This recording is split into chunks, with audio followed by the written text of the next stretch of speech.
El Evangelio según Marcos, capítulo 9, vamos a hablar de los versos 14 al 29. Y cuando estés ahí, si eres tan amable, levanta tu mano para que yo sepa que podemos comenzar a leer.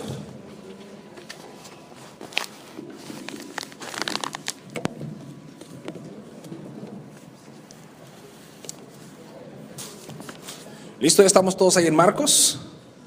¿Sí? Vamos a leer, acompáñame en tu Biblia, Marcos capítulo 9, versos 14. Dice: cuando llegó a donde estaban los discípulos, vio una gran multitud alrededor de ellos, y escribas que disputaban con ellos, y enseguida toda la gente, viéndole, se asombró, y corriendo a él le saludaron. Él les preguntó: ¿qué disputan con ellos?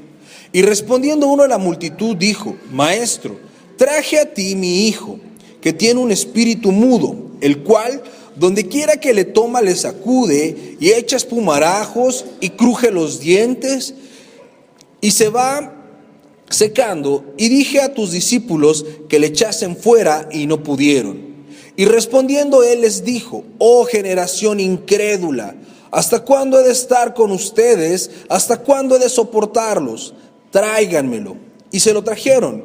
Y cuando el espíritu vio a Jesús, sacudió con violencia al muchacho, quien cayendo en tierra se revolcaba echando espumarajos. Jesús preguntó al padre: ¿cuánto tiempo hace que le sucede esto? Y él le dijo: desde niño, y muchas veces le echa en el fuego y en el agua para matarle. Pero si puedes hacer algo, ten misericordia de nosotros y ayúdanos. Jesús le dijo: si puedes creer, al que cree, todo le es posible. E inmediatamente el padre del muchacho clamó y dijo: creo, ayuda a mi incredulidad. Y cuando Jesús vio que la multitud se agolpaba, reprendió al espíritu inmundo diciéndole: espíritu mudo y sordo, yo te mando, sal de él y no entres más en él. Entonces el espíritu, clamando y sacudiéndole con violencia, salió, y él quedó como muerto, de modo que muchos decían: está muerto. Pero Jesús, tomándole la mano, le enderezó y le levantó. Cuando entró en la casa, sus discípulos le preguntaron aparte: ¿por qué no pudimos echarle fuera? Y él les dijo: este género con nada puede salir, sino con oración y ayuno. Y todos decimos: vamos a estudiar esta mañana esta porción de la Biblia. Es muy interesante todo lo que aquí nos narra el evangelista Marcos. Y hemos titulado a este mensaje: creo, ayuda a mi incredulidad. Vamos a tratar de analizar un poquito todo lo que está pasando, porque fueron muchas cosas, para saber qué es lo que Dios nos quiere decir. Esta parte del Evangelio de Marcos nos está narrando un acontecimiento después de la transfiguración. ¿Alguien sabe qué es la transfiguración? ¿O qué fue ese acontecimiento? Ok, yo te lo platico. Jesús tenía 12 discípulos, ¿sí se acuerdan de eso, verdad? Pero Jesús tenía 3 que eran muy cercanos a él. Y con esos 3 va a un monte, y entonces Jesús se transfigura. Se aparece enfrente de ellos vestido de ropa blanca, brillando, acompañado de Elías y de Moisés. Y entonces ellos se asombran de ver a Jesús en una visión celestial de cómo es Cristo glorificado. Y después de esos acontecimientos, Jesús baja de ese monte y se dirige hacia el pueblo.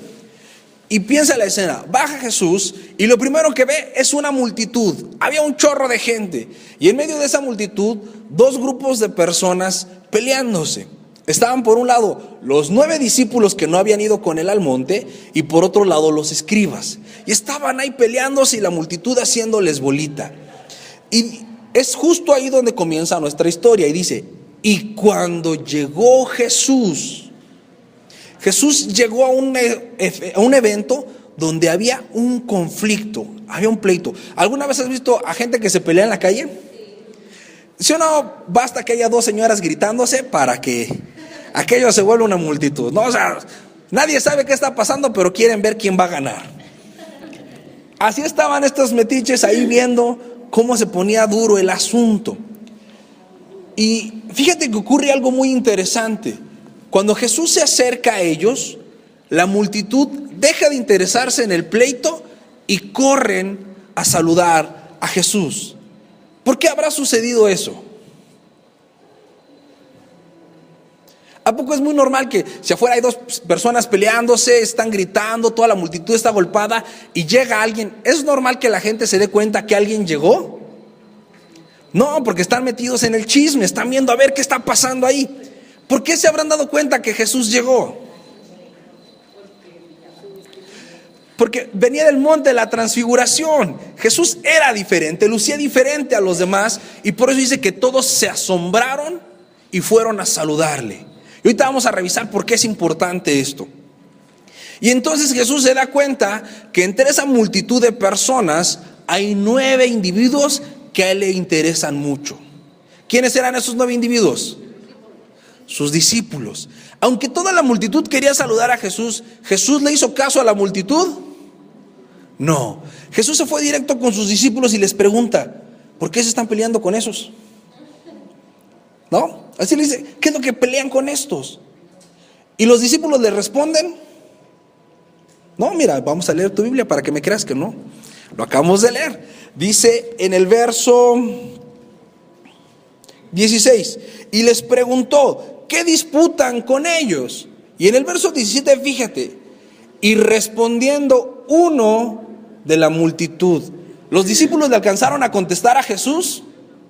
No, salió un metiche de entre la multitud y le dijo: maestro, traje a ti mi hijo, que tiene un espíritu mudo. El Señor había llevado a Jesús su hijo, ¿sí o no? Casi, porque no estaba con Jesús. ¿Con quién estaba? Con los discípulos. ¿Y por qué lo llevó a los discípulos? Porque, sí, evidentemente Jesús no estaba, pero Jesús tenía una casa. Jesús vivía en una casa como tú y como yo. No, él no vivía en un lugar fijo. Él andaba de un lugar a otro y dormía donde lo agarraba la noche. Entonces, para encontrar a Jesús, tenías que encontrar primero a sus discípulos. Entonces, donde estaban los discípulos, habitualmente estaba Jesús. Por eso buscaron a los discípulos, pero no encontraron a Jesús. Y dijo: pues, a ver, no está Jesús, pero échenle ganas ustedes, ¿no? Algo bueno han de saber hacer, ¿no? Si dicen que andan con Jesús, para algo han de servir. ¿Cuántos de ustedes andan con Jesús? ¿Cuántos sirven para algo? Más o menos, le echamos ganas, ¿no? Nos parecemos a estos 9. Y entonces estos 9 empiezan a tratar de echarle fuera al demonio. ¿Y pudieron? No. Y entonces, imagínate, estos acá tratando de ayudar al chamaco, y llegan los escribas y les empiezan a echar pleito y se junta la multitud. Pregunta: ¿la multitud a qué iba? Le gustaba el chisme. ¿A qué iba la multitud? Le gustaba el chisme. ¿Qué hacían los escribas ahí? No, a esos les gustaba el pleito. ¿Qué les gustaba a la multitud? El chisme. A los escribas, el pleito. ¿Y los discípulos qué hacían? Nada. Estaban fracasando como grandes. ¿Qué escena? 3 grupos de personas que se encuentran con Jesús. Y tal vez en esta mañana tú y yo nos encontremos en esos 3 grupos de personas. El primer grupo de personas es el menos importante para Jesús. Los que andan de chismosos, los que nomás andan viendo a ver qué hay. Y hay gente que sigue a Jesús, o que buscaba a Jesús nada más para ver si hacía un milagro. O sea, solamente tenían morbo, nada más querían ver de qué se trataba. Y a esa gente Jesús no le prestó ninguna atención. Y ahorita vamos a ver por qué no le prestó atención. Está el segundo grupo, los que creen que saben y se la pasan regañando a todo el mundo. Aquí no hay de esos, ¿verdad? Tú y yo no somos de esos que creemos que sabemos y andamos regañando a todo el mundo. Y estaba el tercer grupo, los que decían andar con Jesús, pero no ponían en práctica lo que Jesús les enseñaba. Tampoco eres de esos, ¿verdad? Tampoco eres de esos que escucha la palabra los domingos y vas a tu casa y se te olvidó, te entró por aquí, te salió por acá. Y hablaron de amar al prójimo y lo primero que llega a hacer es criticar a todos, ¿no? Al rato en la cena así: ¡ay, qué gorda se puso! ¿Yo lo he visto? Nadie de aquí hace eso, ¿verdad? Se acordó de alguien que sí lo hace. Entonces, Jesús escucha a uno de la multitud que empieza a contarle qué está pasando. Pero en las palabras de este papá, ¿qué pueden ustedes percibir? Dice, traje a mi hijo a ti, pero tus discípulos no lo pudieron ayudar. ¿Qué está haciendo este padre? Está preocupado, un poco incrédulo. ¿A qué más le suena que está diciendo este padre? Desesperado. ¿No suena como que se está quejando y le está echando pleito? Como que le está reclamando, a ver, pues si son tus discípulos, ¿por qué no lo pudieron ayudar? ¿Dónde andabas, Señor? Yo traje a mi hijo y tú no estabas. A veces nosotros nos acercamos a Jesús a echarle pleito. A ver, Señor, ¿por qué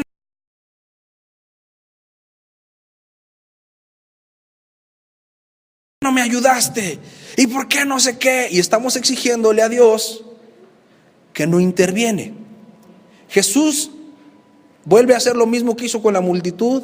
Ignora al Padre, ignora sus quejas, no le responde. Fíjate, él le dice en el verso del 17 y 18, dice: y respondiendo uno a la multitud, dijo: Maestro, traje a ti mi hijo, que tiene un espíritu mudo, el cual donde quiera le toma y le sacude, y echa espumarajos y cruje los dientes, y se va echando. Y dije a tus discípulos que lo echaran fuera, y no pudieron. Todo eso le está echando pleito a Jesús. Y ve el 19, ¿qué dice Jesús? Y respondiendo él, les dijo. ¿Está hablando con el papá que se está quejando? ¿A quién se dirige? A todos. O sea, Jesús, número uno, no pierde su tiempo con gente que nada más anda buscando el morbo. Y Jesús tampoco pierde su tiempo con los que nomás se están quejando. Y les dijo: oh generación incrédula, ¿hasta cuándo he de estar con ustedes? O sea, Jesús ve un montón de gente y les llama generación incrédula. Estaban ahí los apóstoles, ¿y ellos también entraron en el combo de los incrédulos? Sí. 3 grupos de personas, 3 grupos de incrédulos. La multitud era incrédula porque esos nomás andaban de metiches. Esos no estaban buscando a Jesús, andaban buscando el morbo. El quejumbroso y los escribas también eran incrédulos porque estaban buscando cuestionar por qué Dios hacía las cosas como las hacía. Y los apóstoles eran incrédulos porque, sabiendo lo que tenían que hacer, no lo hacían. ¿Cuántos de ustedes son personas de fe? ¿Ven? Hasta les cuesta creer que pueden levantar la mano. A veces creemos que tenemos fe, pero lo único que tenemos es que hemos utilizado nuestra inteligencia para entender un concepto, pero no lo hemos bajado al corazón. Estos discípulos habían sido comisionados y mandados de 2 en 2 a predicar el evangelio y a echar fuera demonios. Y era algo que habían entendido en la mente, pero no era algo que habían bajado al corazón. Y muchas veces tú y yo estamos aquí cada domingo escuchando el mensaje de Dios y lo entendemos. Todos podemos entender que Dios nos ama, ¿sí o no? Todos podemos entender que tenemos que arrepentirnos de nuestros pecados, ¿sí o no? ¿Y cuántos lo hacemos? Porque una cosa es entender con la mente y otra cosa es realmente tener fe. ¿Quién me puede decir ustedes qué significa tener fe? ¿Qué es la fe?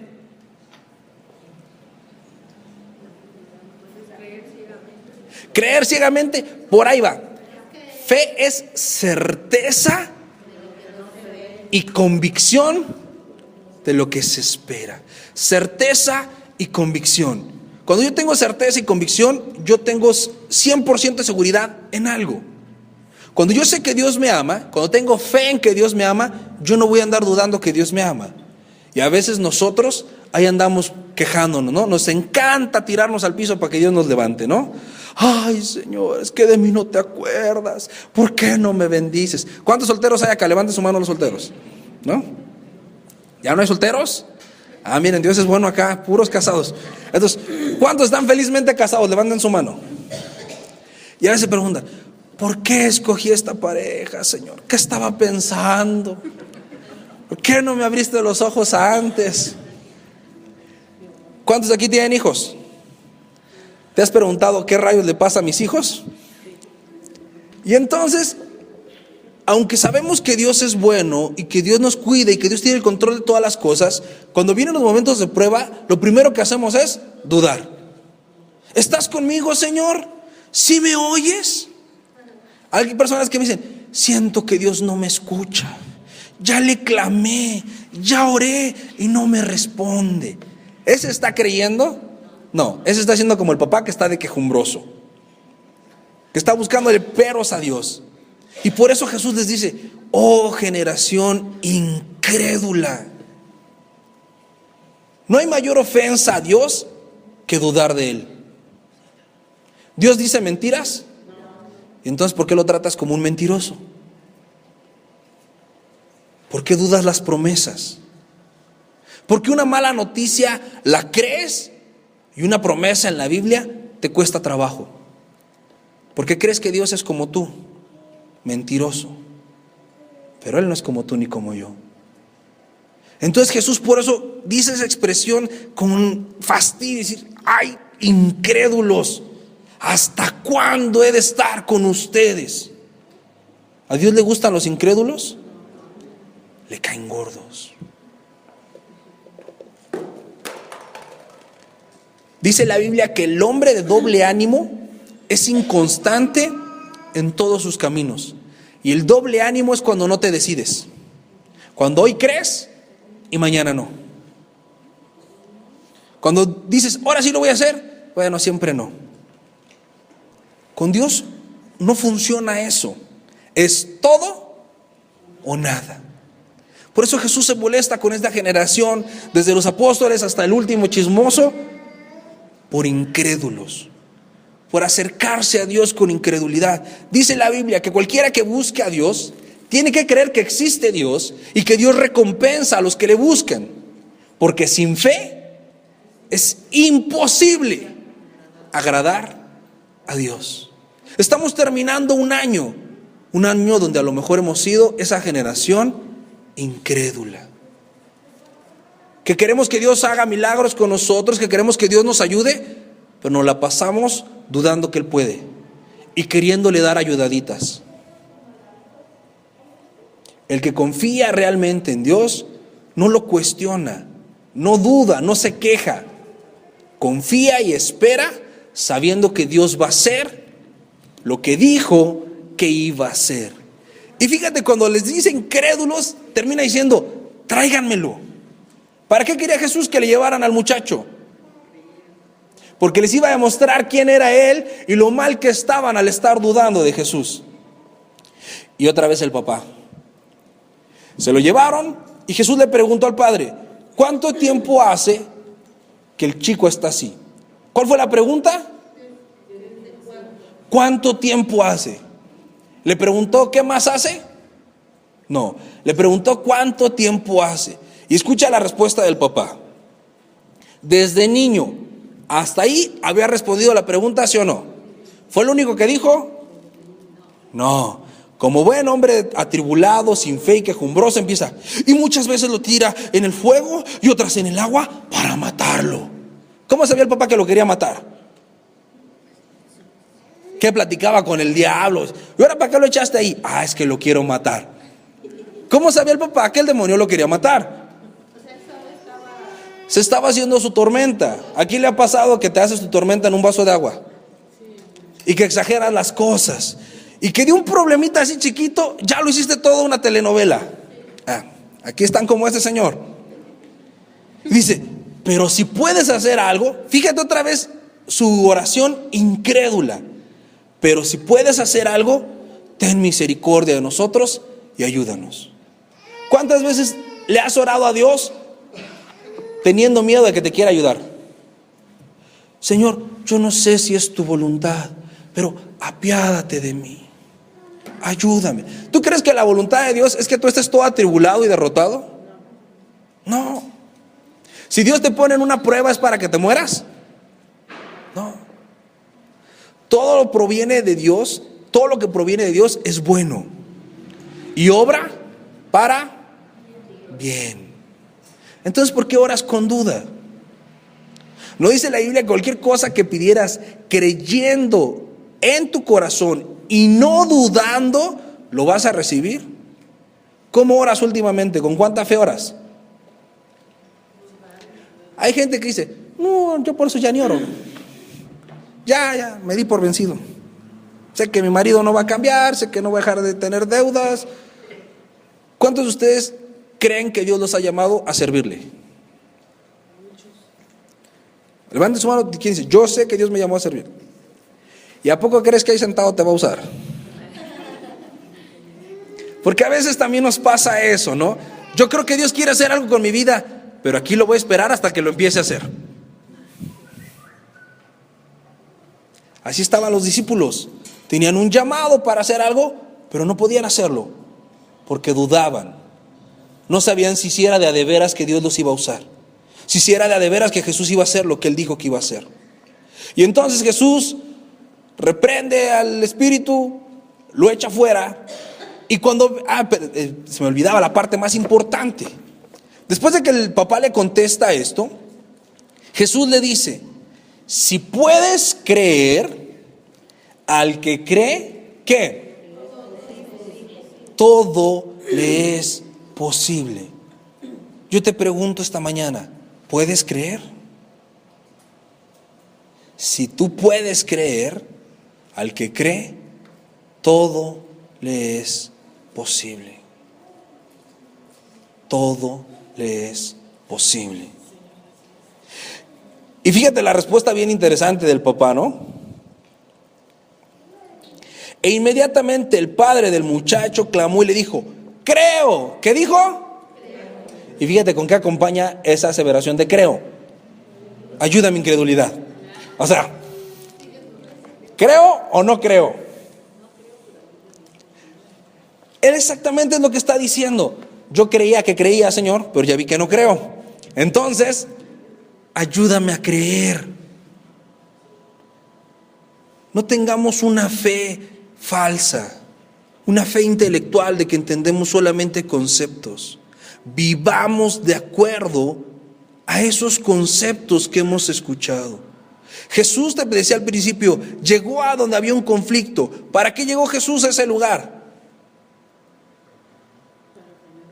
Para poner orden. ¿Dios ha llegado a tu vida, sí o no? ¿En tu vida había conflicto? ¿Para qué crees que llegó Dios a tu vida? Para poner orden. Para darte la paz que el mundo no te puede dar. Para quitarte aquello que te está deteniendo. Y aquello que te está deteniendo, déjame decirte que no se llama pobreza, pleitos, división. No, lo que te está deteniendo se llama incredulidad. Porque si tú creyeras, vieras cómo Dios está manifestándose en cada área de tu vida y poco a poco trae su orden a tu vida. Cuando yo veo cristianos que tienen 6, 7, 8 años con el mismo problema, la respuesta es la misma. Tiene incredulidad. Dios no tiene una varita mágica para chin y cambiar todo en un segundo. Pero al que cree, todo le es posible. Hay personas que dicen, es que yo no sé por qué mi familia no viene. Porque no estás creyendo. Yo no sé por qué mi familia está mal. Porque no estás creyendo. Yo no sé por qué tengo tantas deudas. Porque no estás creyendo. ¿Quién pide prestado? El que no cree.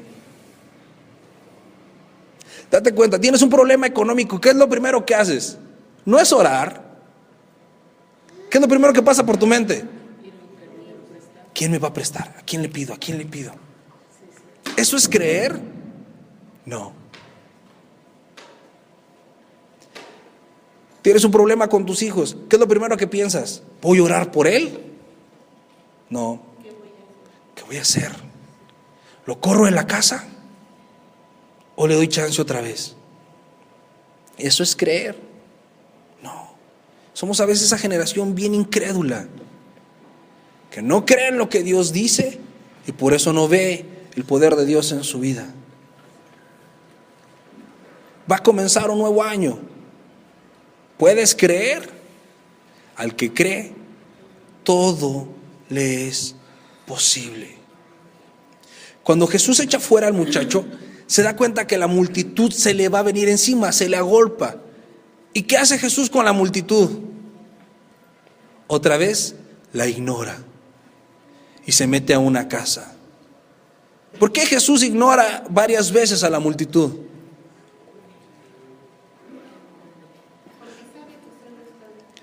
Porque la multitud es voluble. Primero estaban viendo el pleito y luego, como vieron milagro, quisieron más.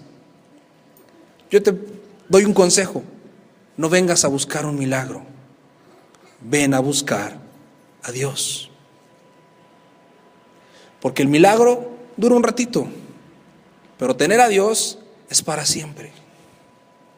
Lo que tú necesitas no es un milagro, lo que tú necesitas es conocer y tener más de Dios. Cuando Jesús se metió a la casa, se acercaron sus discípulos consternados. ¿Y qué le preguntaron? ¿Por qué no pudimos? Ellos se sentían fracasados. ¿A alguien le ha pasado eso? Que trata de hacer las cosas para Dios y nomás no te salen. Que le predicas a alguien y nomás no quiso y hasta terminaste peleándote con él. O que llegas a tu casa diciendo: ahora sí, familia, les voy a enseñar cómo ser un buen cristiano, y terminas haciendo las cosas al revés. Así se sentían ellos, fracasados. ¿Jesús los regañó? No. ¿Jesús los desechó?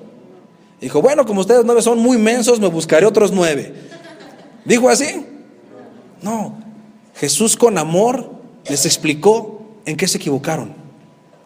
Dijo: a ver, muchachos, este género no sale más que con ayuno y oración. ¿Qué les estaba diciendo Jesús? Tienen que orar, tienen que acercarse más a mí. Entre más cerca estés de Dios, más fe vas a tener. Pero a veces creemos que la inercia nos va a llevar. Vinimos el domingo, escuchamos la palabra y creemos que eso nos va a ser suficiente para toda la semana. Pero no volvemos a abrir la Biblia en la semana y no volvemos a orar. O hacemos esas oraciones superficiales que son tan mecánicas que siempre decimos lo mismo. ¿Alguien se ha sorprendido orando todos los días de la misma manera? Que como diciendo: Señor, te pido, y el diario le pides por las mismas cosas. No. O gracias, Señor, por este día de vida que nos permitiste tener. Y todos los días le dices: gracias, Dios, por este día que nos permitiste tener. ¿Eso es orar? No, eso es igual que contar bolitas. Porque repetir y repetir y repetir. Orar es abrir tu corazón para decirle a Dios lo que tienes y escuchar lo que Él te quiere decir. A los discípulos les faltaba eso, acercarse a Dios. Si tú has intentado servir a Dios y has fallado, no te quedes tirado en el piso conformándote con lo que te ha pasado. Acércate más a Dios. No seamos la generación incrédula. Seamos aquellos que piden ayuda para creer. Ese es el mensaje que traemos para ustedes de Año Nuevo. ¿Cómo quieres que sea tu vida en este nuevo año? ¿Una vida de quejas, de morbo, de frustraciones? ¿O una vida de que cree, y al que cree todo le es posible? ¿Qué vida eliges? ¿Cuántos quieren que todo les sea posible? ¿Les parece si terminamos orando para que Dios ayude nuestra incredulidad? ¿Sí? Deja ahí tus cosas en tu lugar. Nos ayudan con una adoración, por favor. Y medita por un momento lo que escuchaste en esta mañana. Este mensaje que Dios trajo a nosotros. Piensa en Jesús llegando a tu vida para poner orden, para calmar ese bullicio, para detener esos pleitos, para suplir esas necesidades. Ese Jesús que viene a quitar todo lo que te estorba. Y lo primero que le estorba es la incredulidad. Y ahí en tu lugar comienza a hablar con Dios. Habla con papá. Y si has estado dudando, si te has estado quejando, hoy es un buen día para pedir perdón, para reconocer que nos ha costado creer y que necesitamos que Él nos ayude. Amado Dios, hoy estamos aquí reconociendo que hemos sido esa generación incrédula, que a veces entiende solamente con la mente lo que dice tu palabra, pero que no lo hemos bajado a nuestro corazón. Perdónanos, Señor. Perdónanos porque a veces nuestra oración son solo un montón de quejas, un montón de dudas e incertidumbres. Perdónanos porque otras veces solo nos ha movido la necesidad o el morbo. No queremos buscar un milagro, queremos buscarte a ti. Ayúdanos en nuestra incredulidad, convéncenos, ayúdanos a entender no solo con la mente sino con el corazón que tú nos has llamado, que tú nos has escogido y que nos quieres usar, que tienes el control de todas las cosas, el control de todo lo que pasa en nuestra vida, y que tú, Señor, eres la solución para todo, porque al que cree todo le es posible. Ayúdanos a creer, Señor. Ayúdanos a creer en ti, a tomarnos fuertemente de tu mano y a confiar en tus promesas, que todo lo que nos has dicho en tu palabra es sí y es amén, que podamos caminar en esa verdad, que dejemos de dudar y de tener miedo, que hoy vengamos ante ti confiadamente, sabiendo que cualquier cosa que pidamos, creyendo en nuestro corazón, la hemos de recibir. Manifiéstate en nuestra vida, Jesús. Manifiesta tu verdad y tu poder. Transfórmanos. Ayúdanos a creer. Ayúdanos a seguirte, a vivir con fe y para fe. Quita las dudas y los temores. No nos permita seguir ahogándonos en un vaso de agua, frustrándonos, enojándonos. Ayúdanos a amarte y a seguirte. Tú tienes un propósito con cada uno de nosotros, con cada uno de tus hijos e hijas que has levantado en este lugar. Ayúdanos a que este año que inicia lo arranquemos llenos de fe y confianza en ti. Que nuestra relación contigo sea fortalecida. Que nuestro tiempo de oración sea cada vez mejor y mejor. Que tu palabra sea lo que guíe nuestra vida. Por favor, Jesús, ayúdanos en nuestra incredulidad. Déjanos mirar tu gloria, tu soberanía interviniendo en cada área de nosotros. Así como hiciste libre a ese muchacho, haznos libres hoy a nosotros. Quita de nosotros la duda, el miedo, el conformismo. No queremos ser de doble ánimo. Que nuestro sí sea sí y nuestro no sea no, porque confiamos plenamente en ti. Que los problemas no nos agobien, que los veamos como esas oportunidades de ver tu poder obrar en nuestro favor. Bendice, Señor, a cada familia en este lugar.